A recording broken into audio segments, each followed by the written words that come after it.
So, boy, here we go.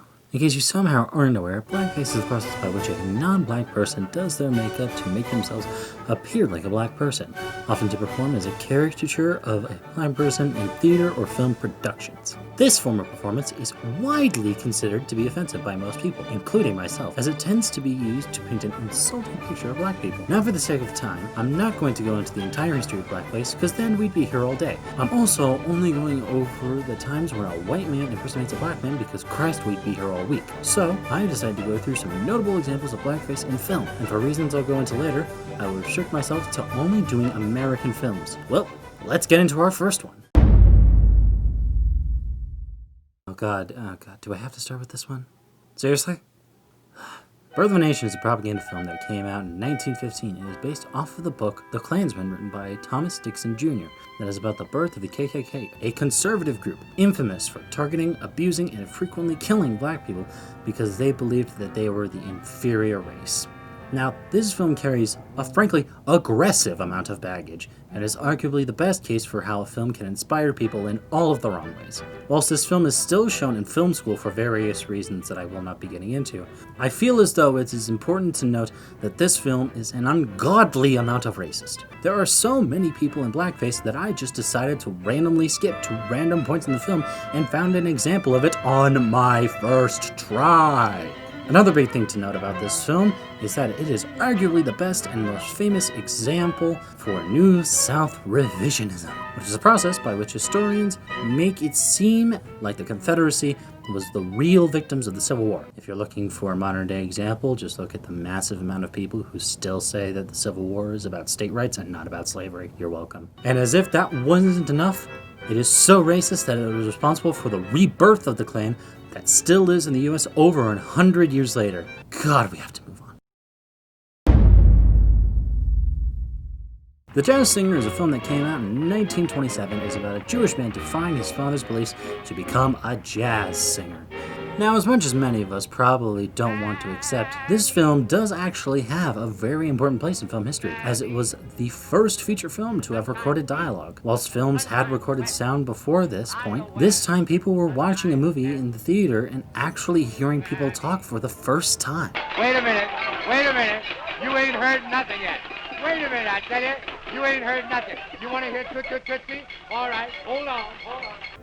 Now, whilst this is an important milestone in cinematic history, it is quite a shame that it does predominantly feature the film star, Al Jolson, in blackface. One of the most notable being the now infamous scene of him performing the song Mammy in front of an adoring crowd. Now, that scene is objectively pretty hard to watch nowadays, as not only is there a man in blackface, but he also is singing a song titled Mammy, which is another offensive caricature of black people. Now, that is undoubtedly offensive now, but if you look into the man behind the makeup, you see something interesting. Whilst there is plenty to suggest that Al Jolson was an asshole, he greatly supported the integration of black culture into mainstream media. For example, he attempted to have an all-black dance group perform with him at a time when black people were banned from Broadway shows, and he greatly supported the work of playwright Garland Anderson, which would eventually lead to the first all-black theater production. Does that justify the performance in The Jazz Singer? Probably not. Even though he did do a lot of good for black people at the time, I think it's gotten overshadowed by his offensive portrayal these days.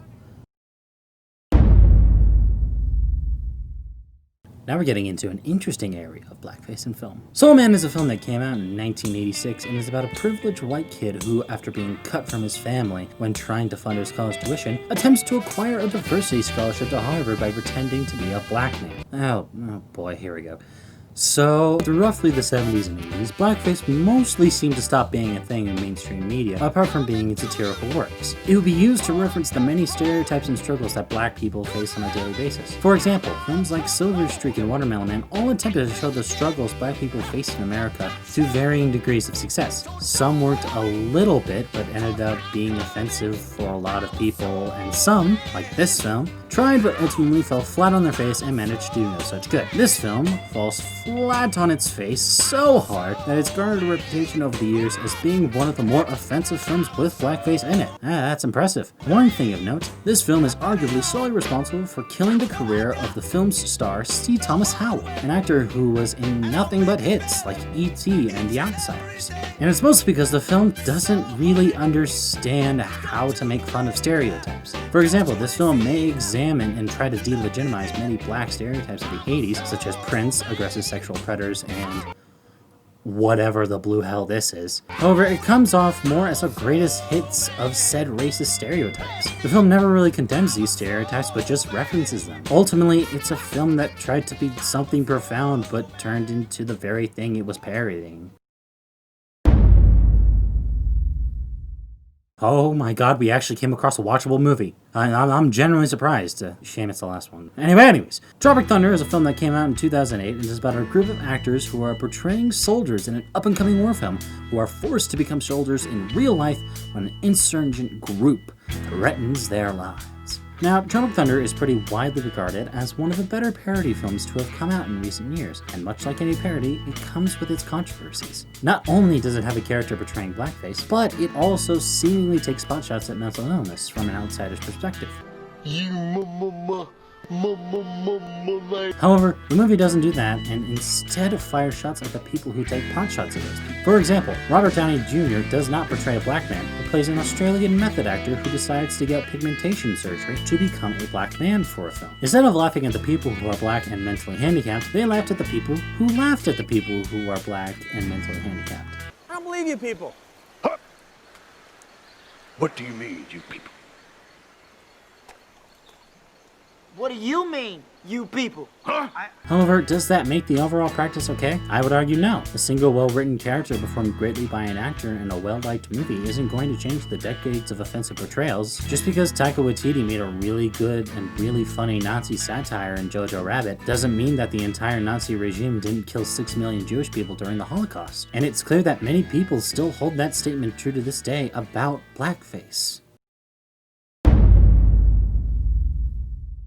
At the beginning of this, I stated that I wasn't going to sample foreign films. There were two reasons why, because A, Christ almighty, we would have been here for a month. And B, we as Americans are more than familiar with the struggles black people face every day. The history of the US is littered with the mistreatment of people whose skin color is different than those who have the power, and that rings especially true for black people. How much like the Birds and the Bees talk, parents of black kids have to give a talk to their kids about the dangers of the police. How redlining, a now illegal and widely considered unethical process, has still made it nearly impossible for black families to take out a loan. How white men with a lot of power have created systems designed to keep people of color as second-class citizens and treated as less than human for nearly 400 years. And blackface is merely another pawn in that whole scheme. How this process has managed to survive this long is beyond me.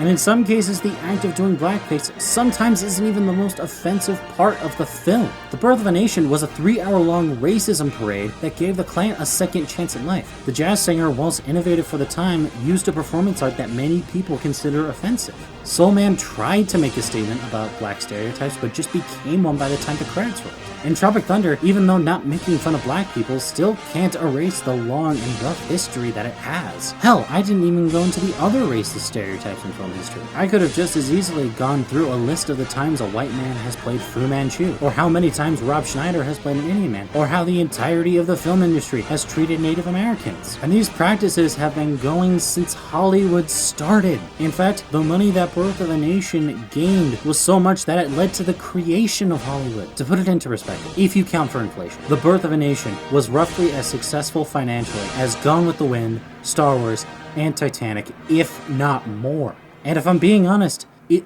all just feels so ironic. Hollywood these days tries to be liberal and inclusive and tries to improve its image. Yet it's important to understand that that very institution was built in no small part to the many, many people who decided to brush shoe polish on their face.